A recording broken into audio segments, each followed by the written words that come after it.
I saw the presidential heads on social media from a trespasser who got in here a few weeks after they were first here. And then rather than trespassing, I figured out where they were, knocked on the owner's door, and asked if I could come down here to photograph them under the stars, because there was going to be a meteor shower that Saturday night.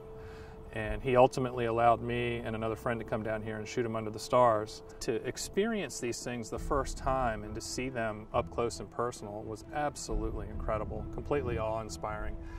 They weren't nearly as decayed as they are now, but nonetheless, it's the juxtaposition of these 42 men of significant power basically sitting out in a field decaying. And when you're here by yourself in the middle of the night experiencing that, it was a sensation that was indescribable.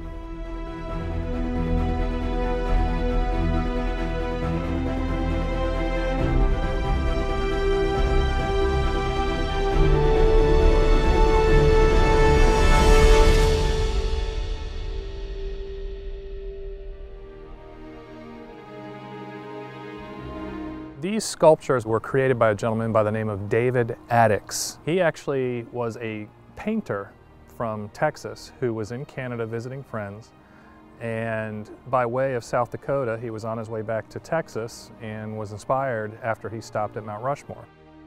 Loved what he saw, but was frustrated by the fact that they were so far away, so the personal experience wasn't ideal for him. So he thought, how cool would it be to recreate something like this on a much smaller scale that people can really enjoy up close and personal. So he basically learned the art of sculpting and built 3 sets of 42 of these in his studio in Houston.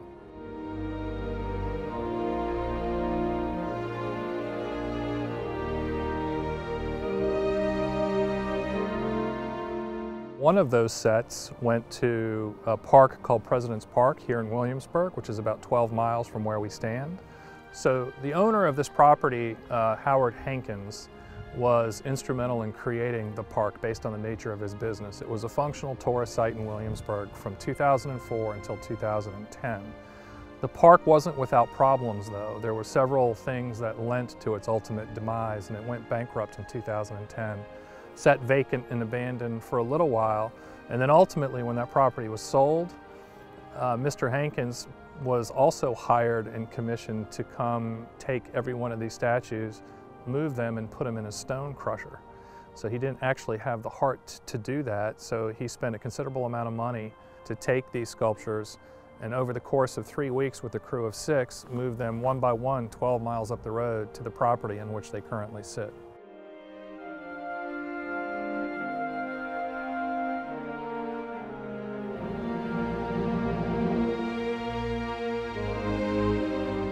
Presidents 1 through 43 are here, George Washington all the way up through Bush Jr. All 42 of these are massive in scope and size.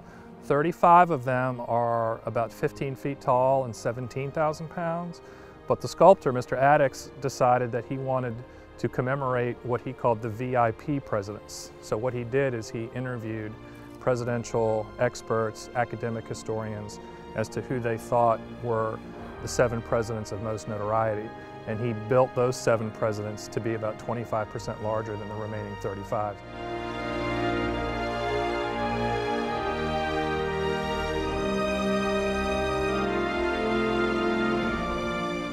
A lot of people come down here, unfortunately, just for the spectacle of it all. To me, they've inspired me to learn more about these 42 men of power, right? And personally speaking, it's been a great history lesson. It's been a long time since I've learned anything about history, and to come down here and conduct tours for the public, it's forced me to learn a lot about this stuff. So that's what I like most about it.